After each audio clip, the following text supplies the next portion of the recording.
Welcome to WAP Institution, an international brand of software engineering education.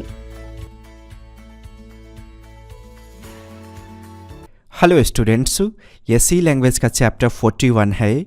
Channel अब तक आपने subscribe नहीं किया तो सब्सक्राइब करके बेल आइकन को हिट कीजिए। यहाँ देखिए एक वेरिएबल बनाया गया।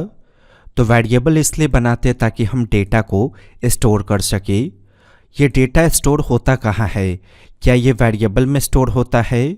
नहीं, कोई भी डेटा आपके मेमोरी में स्टोर होगा।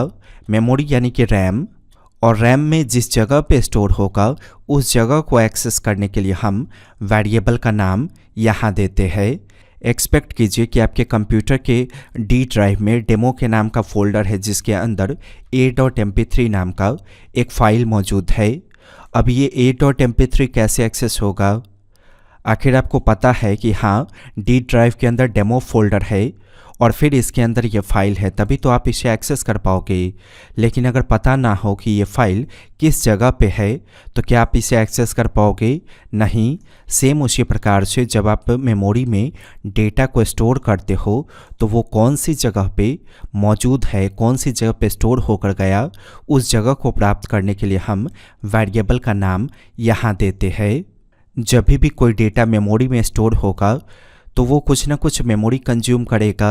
अब जैसे कोई MP3 फाइल या कोई वीडियो फाइल आप अपने C या D ड्राइव में रखोगे तो कुछ ना कुछ तो स्पेस वो लेगा। जैसे यहाँ देखिए एक वीडियो फाइल है, अगर आप इसके प्रॉपर्टीज़ में जाओगे तो आपको पता चलेगा कि 17.6 MB का ये वीडियो फाइल है।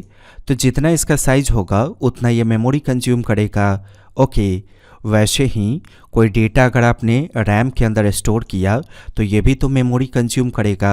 अगर आपके पीसी में 8 GB रैम होगा तो इस 8 GB के अंदर से ये कुछ ना कुछ तो मेमोरी कंज्यूम करेगा। अब ये आपको जानना होगा कि जो वेरिएबल आप बनाते हो वो कितना मेमोरी कंज्यूम करेगा आपके रैम के अंदर।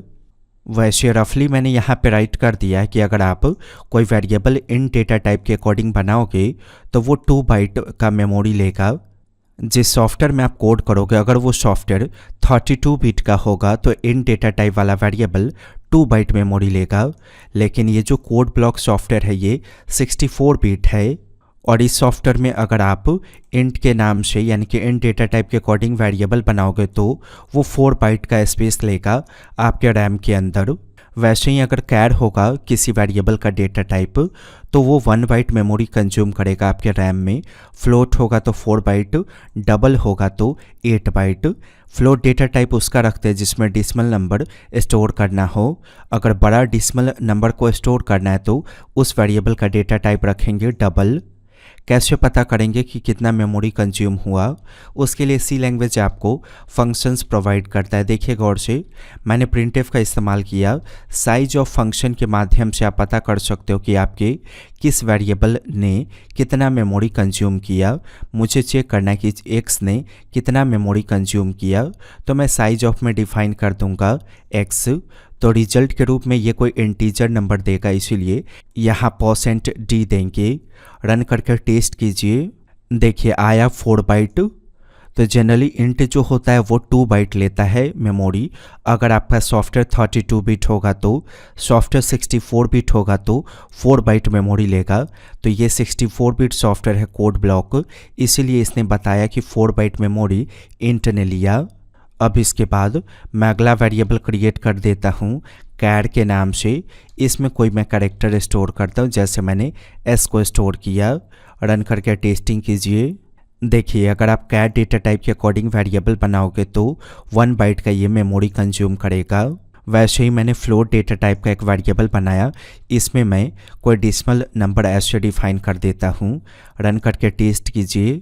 देखिए फ्लोट डेटा टाइप आपका 4 बाइट मेमोरी कंज्यूम करेगा। वैसे ही अगर कोई बड़ा डेसिमल नंबर है, जैसे इतना बड़ा डेसिमल नंबर है, मुझे इसे स्टोर करना है तो मैं डबल डेटा टाइप का इस्तेमाल करूँगा यहाँ पे। और डबल डेटा टाइप देखिए गौर से कितना मेमोरी कंज्यूम करेगा, 8 बाइट। तो ऐसा एग्जामिनेशन में क्वेश्चन होगा, आपसे पूछा जाएगा कि कितना बाइट कौन डेटा टाइप कंज्यूम करता है, तो आप बता दोगे। यहाँ इंट के लिए 2 और 4 बाइट लिखा गया। एग्जामिनेशन में इंट का पूछा जाए तो 2 बाइट बताएंगे। वीडियो समझ में आया तो लाइक ज़रूर कीजिए। चैनल अब तक आपने सब्सक्राइब नहीं किया तो सब्सक्राइब करके बेल आइकन को हिट कीजिए और वैप इंस्टीट्यूट की ऑफिशियल वेबसाइट पर ज़रूर विजिट कीजिए। वैप इंस्टीट्यूट की वीडियो को देखने के लिए और wapinstitute.com पर विजिट करने के लिए आपका धन्यवाद।